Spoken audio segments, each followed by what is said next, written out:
Welcome to Morning Infusion with Dr. V. Have you ever wondered what it would be like to be married to a larger than life man, only to see him be healed on the other side of heaven? Well, stay tuned to our special guest.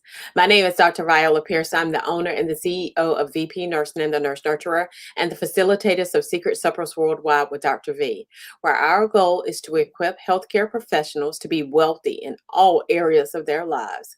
Our goal is to come to you each Monday, Wednesday, and Friday at 7:30 a.m. Eastern Standard Time to give you the fuel to crush your goals, to show up exceptional on a daily basis. You can follow us on Twitter Lord at the Nurse Nurturer, Instagram at VP Nursing. And if you're watching on YouTube, don't forget to hit the subscribe button and please share this video. You can also visit us at our website at vpnursing.com.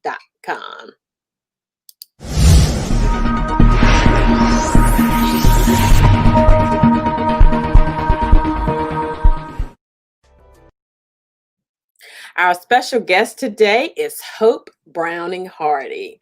Hope has been a nurse for almost 30 years. Now, we're not going to raise it up 30 years. Hope and I actually went to nursing school together. So I'm just not, well, I'm not claiming that 30 just yet. Most of her career, she has been in PACU. Next month, she would have been married to radio personality Steve Hardy for 25 years. She has 3 children. Stephanie, 22, that teaches at a local Christian school. Andrew, 20, that is a nursing school at Pensacola in Florida. And Rachel, 17, as a senior at Greenville Christian Academy. She grew up in Halifax County. She is a member of People's Baptist Church in Greenville. So welcome. Wow, I know. I'm so glad to see you. You look so good. Well, you look good too, girl. You know, I don't think we went to nursing school 30 years ago. That's right. That's right. I'm trying to tell you. I don't know why you're trying to put us out there like that. So tell us a little bit about yourself. Like, what is the primary reasoning for you becoming a nurse? Gosh, I really don't know. You know, like when we were in nursing school, you probably remember this, people going around the room and telling all these phenomenal stories about how they had been in a car wreck and they were in the ICU and that had kind of changed them and made them go into nursing or whatever. I never had one of those stories. I probably always wanted to teach, and ended up just taking nursing classes. I was fascinated by the body. I was fascinated by the atmosphere of the hospital and the energy that it had. And so I ended up in nursing, and actually I work in the PACU, and I teach part-time at Lenore Community College. I teach the nursing aid 1 class. So I'm getting to do a little bit of both now. I get to teach about something that I'm very passionate about. So that's like best of both worlds. And that's the thing about nursing, is that it's so diverse. Like, you can do so many things. Like, you know, we're the most well-respected profession, right? We can just go out there and just kind of do our own thing. It's phenomenal. So my son's in nursing school in Pensacola, a Pensacola Christian. And I told him, you know, like he wanted to be a nurse anesthetist. And now he's like, well, I just maybe want to be a nurse. And I was like, well, it doesn't matter. So whenever you finish your bachelor's degree, you can do anything you want to do. You know, you can change your focus of what your nursing is or do something better or whatever you want to do. Me, I love being at the bedside. That's my thing. Gotcha. Now, tell us about meeting your husband. Like, what attracted you to him and what made you know that he would be the one that you would marry? Oh, my word. So I grew up listening to beach music, which is the kind of music that he played. I would go to Greenville. He played at the Hilton on Wednesday nights, and did a thing called Live at 5 that he did for many years at the Hilton in Greenville. And I went there and just started talking to him, and I loved the way he danced, and I loved the music, and he was probably the most vibrant person I had ever met. I just told you a few minutes ago, you didn't know this, he was 22 years older than me, and that's a big age difference, but I feel like we met somewhere in the middle because I'm probably a little older than my age, and he was much younger than his age. So probably the most fun person I had ever been around. And he was cute too, Viola. Gotta love it. Gotta love it. Gotta love it. So now, you guys had a business together. So tell us about the business. Did you start the business together? Are you still running the business? Well, he actually started the business back in 1974. He was on the radio for 45 years last year, Wow. or I guess this year. So it was his when I came along, and we always had a great relationship when it came to that. I was always really good at being the background person, encouraging him because he was, like you said, bigger than life. And I don't think I really realized that until he died, how big he was, how much people appreciated him and loved him and followed him. But I just let him do his thing. And I had my job and my profession, and it just worked. Like I had my own little life, but I was a part of his too. So when I would go places with him, I was always kind of like in the background. I was the one pulling the CDs. I was the one, just being his little assistant. And then when he was diagnosed, I kind of had to take over the role of being Steve Hardy because, in radio and anything in the entertainment industry, a diagnosis of dementia is a career killer. So when he was diagnosed, I did my best to keep it a secret for as long as I could, to keep him working as long as I could. And so I became Steve Hardy. I sold his advertisement. I wrote his copy for the radio show. I went to events with him where I would meet with the people that he was doing the party for. So I knew what they wanted. And then I would run the equipment and set it all up and let him, just push him out there with a microphone, let him talk and do his thing, because he still could entertain.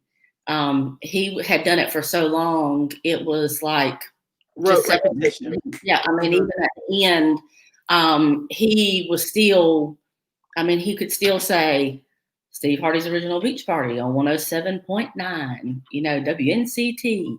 So he still had all that in him. So for probably about 3 years, I sold the advertisement as him. I wrote the copy. He had a Christmas party every year at the convention center in Greenville. And I continued to do that, sold sponsorships for that. And that is not my personality. That was his personality. He was an amazing salesman, an amazing personality. He just had a way of drawing you in, but I was not that kind of person. I'm a good nurse, but I was not a salesman. And so that was very awkward for me, but I did it. And last year when we did his Christmas party, we probably had about 10,000 people there. Wow. It was his retirement party. So we had lots of memorabilia set up for people to look at. And he received the Order of the Long Leaf Pine there. And it was just a really magical night for him. So what's the Order of Long Leaf Pine? That is the highest award, like service award for North Carolina. So the governor awards that award to people who are deserving. So I wrote a letter to our representative, John Bell, here in Greene County on Steve's behalf. And he just made such a difference in the community. He was very community oriented, very charitable with his time. There were things that he did with charity that were very important to him. We did a golf tournament for many, many years that evolved from like the J.C.'s Burn Center to the Children's Miracle Network. And probably, the whole time we were married, probably 15 years, we did this tournament. And it was for cystic fibrosis. He has a nephew that has cystic fibrosis. And raised hundreds of thousands of dollars. And he was like that with everything. So he was just so community oriented. And I just felt like he was very deserving of the award and that it would mean a lot to him. And so I went through John Bell's office, and I have a friend that I work for at the hospital, or work with at the hospital, Perrin Jones, who is a representative from Pitt County. And so when he was sworn in, he kind of helped me with that too and pushed it through very quickly so we could get it done and have it awarded to him at his Christmas party. I It was love it. I love it. I love it. Yep. So now he had dementia. So what were some of the first signs that he had the disease? Well, you would think that as a nurse, I would recognize it like right away. Hmm. But he had a spell back in like the end of 2013 that was like a TIA, a little mini stroke kind of thing where he couldn't talk. He was gray, he was diaphoretic. And then all of a sudden he could start talking again. He was better. He refused to go to the hospital. But I think that's when it started. And it just slowly progressed. There were little things, but probably the thing that really got my attention, he managed all of our money. Hmm. I never had any reason, our whole life to question what he was doing with it. We were, I had groceries, I had a car to drive, our kids went to school, they had clothes, we had a nice house, all of that. And we were literally sitting at the dinner table one night and they repossessed my car. And then the next week, our house was in foreclosure. Oh, So wow. that was probably the really big wake up call. And at first, I was really angry because I thought, he is just blowing our money somewhere, or like, where is the money? Like I'm working, I'm giving him all my money and there's no money here. And then I finally realized there was something wrong. He had personality changes. He was probably the kindest person and the most congenial person ever. But he was very just mean. And that was not Steve's nature at all. And then he went to a job one night and got lost. And it was a job he had done for over 10 years. Oh, wow. And then he went to Sam's for me one day and got lost in Sam's. And he was panicky because he couldn't get out. And he was calling me at work because I was working every day of the week then. I worked during the week, not the weekends. And I couldn't get him out of Sam's. I mean, he was really panicky. So I had all along been taking him to places. We had his carotids Dopplered. He'd had MRIs from head to toe. He had had a cardiac cath. I mean, everything that I took him to, lab work, whatever he had done, it was all coming back normal. I mean, they were saying there's nothing wrong with him. I'm like, no, there's something wrong with him. There is something wrong with him. Like I know him better than anybody, and there's something wrong with him. And so I made an appointment for him at the neurology office, and they did an MRI on him, did lab work. They told me that his MRI was normal. His lab work was normal. And so he was still driving at that time and could still get around places. Because this was very early on, like back in like 2016, maybe. And because my Stephanie was a senior in high school when all this happened. She was getting ready to go to college, and I had no car, and our house was in foreclosure. It was like major. Right. And so he was supposed to go for his little memory testing thing, and he got lost, and he was like 10 minutes late to the appointment, and they went to see him.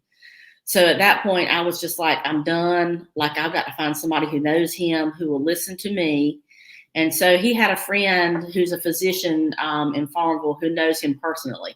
And I made an appointment with Lee Pippin in Farmville. And I sat down, I started telling him all the things that was going on with Steve and all the things I had seen and all that. And he knew Steve's personality. They'd been friends for a long time. And he pulled the MRI up and looked at it, and he said, "This is not normal, Hope." He said, "If I look at this MRI and I don't even know that Steve's sitting here, I think I'm looking at the MRI of an 85-year-old. Wow. And Steve was 68 at the time. Wow. So that was pretty profound. And so that day, it was like somebody had finally listened to me. I knew something wasn't right, but I couldn't get anybody to find any medical basis for it. He was having these little spells all along where he would get dizzy. He would have a bad headache. And it was just like he was having little TIAs all along. So vascular dementia, it was like just taking a little piece of him away every time he had that. And what happens in the interim, because my dad had dementia also, is that it's really, really hard, right? In that interim time.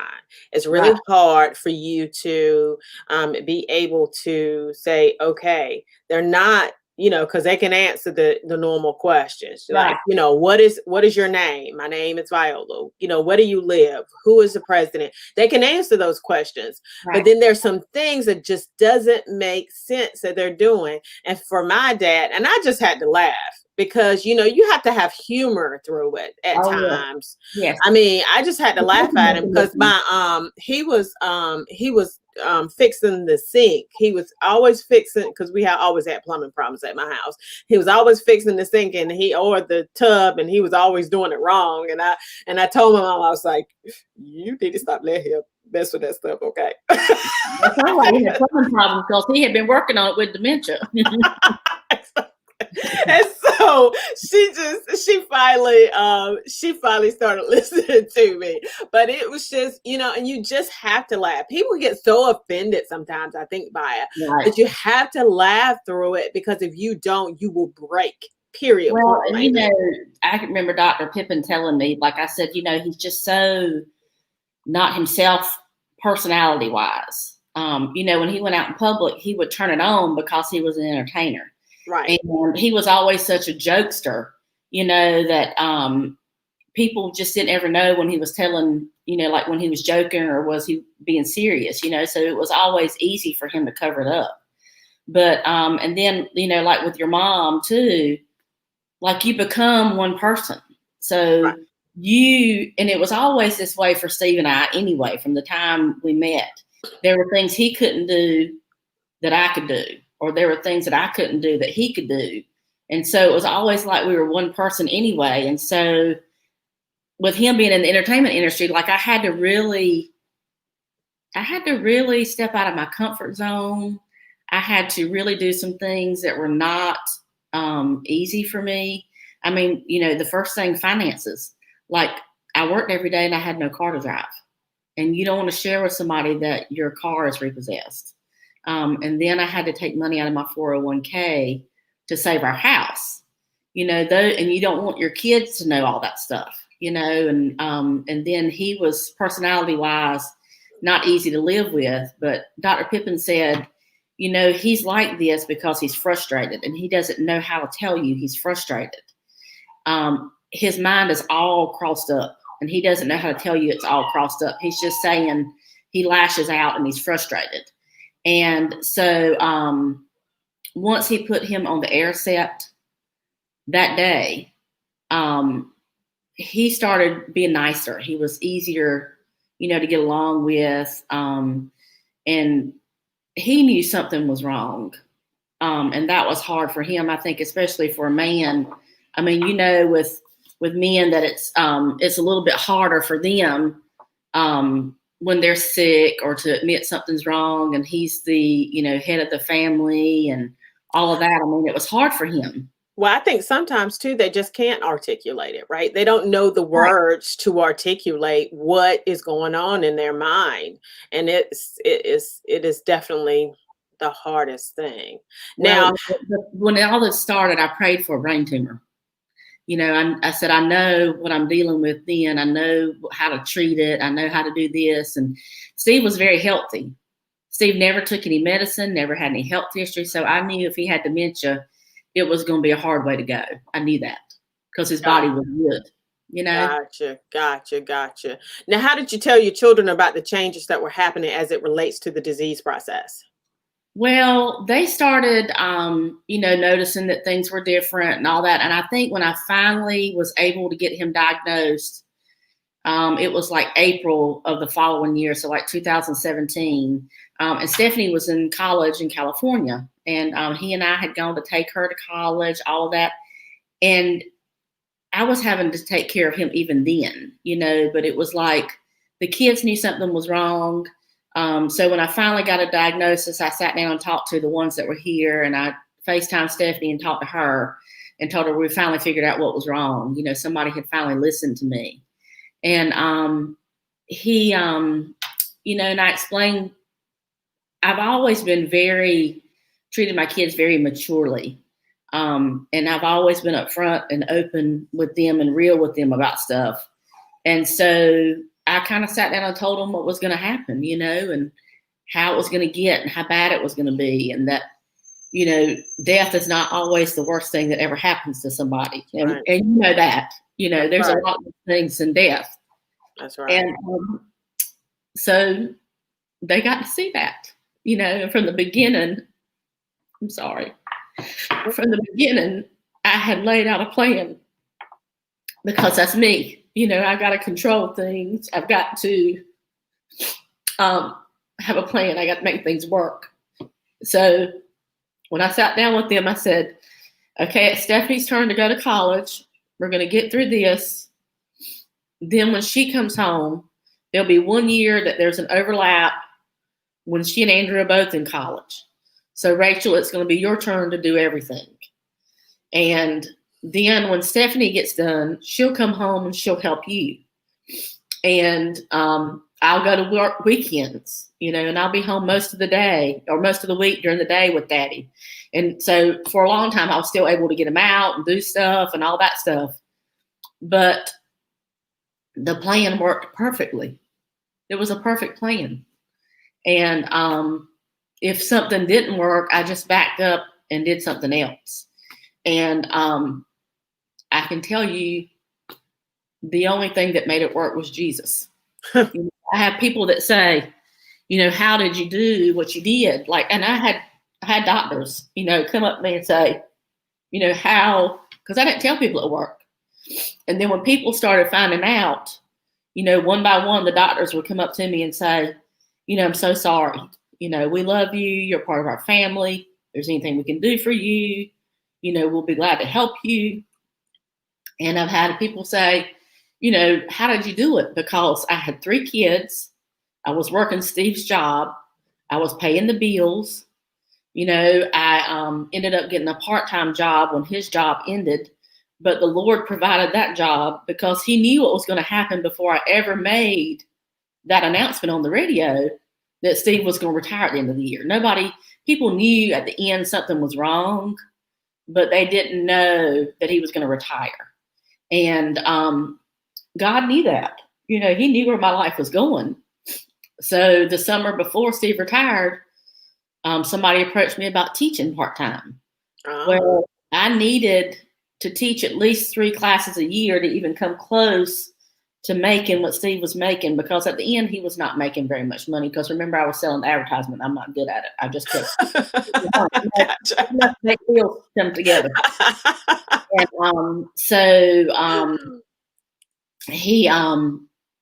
I teach 4 classes a year now. So I asked for 3, and God gave me 4. Exceedingly abundantly above more than you could have asked or thought. You bet, girl. Don't make me shout on here. There were times that I just didn't think. I mean, literally, when all of this started, I was buying groceries for $30 a week, making it work. Anything I could do to make it work. I kept my kids in Christian school, which was important to us, and just tried to make ends meet. That's right. And every time I didn't think they would, God always showed up. That's right. Always. That's right. He is amazing. Yes, he is. Now, did you have, so your around the clock caregivers were your children? Yes, we all took turns. And I think the most amazing thing is that from the beginning, when he was diagnosed, the very first thing that I prayed for was that he would never forget the music and he would never forget their names, because that was how he made a living, was names and music. That was his life.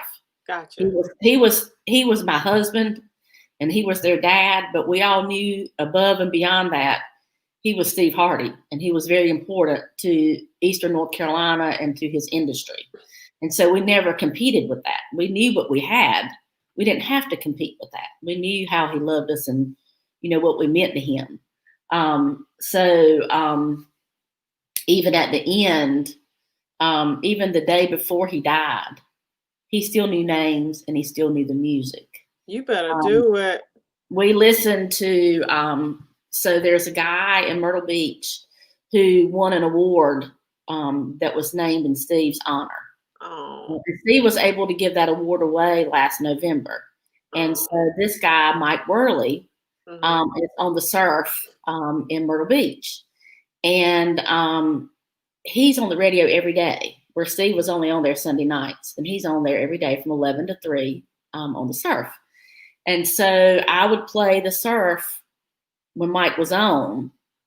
And Steve, it just kept him, I mean, he knew the words. And it was funny because I would hear something, like we listened to all his old shows, and there was all this old music from like the 70s and 80s that Steve was playing. And I would say, gosh, Mike, this is a good song. You know, you need to find this song. And he said, ask Steve what the name of the song is and who sings it. And so I would ask Steve, I'd say, what's the name of the song and who sings it? Mike is looking for it. And he could rattle it right off and tell me. Wow. And he's a living Shazam. Right. He always knew the music, and he always knew the people. I mean, it was crazy. Wow. But those are my two very specific prayers. And then we all prayed that he would die here at home, that we would be able to take care of him till the end. And none of it was easy. None of it was easy. You know, I made everything look easy, but it was not easy. And for my kids, it was hard.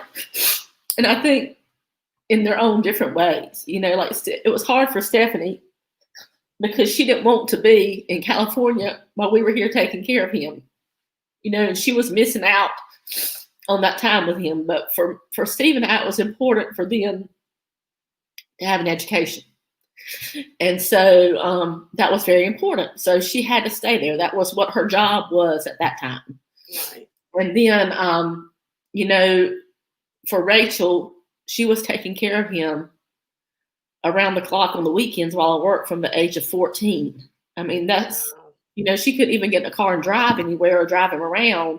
She was stuck here until I got home at 8 o'clock at nighttime or later, taking care of him, you know, feeding him, because he didn't know where things were.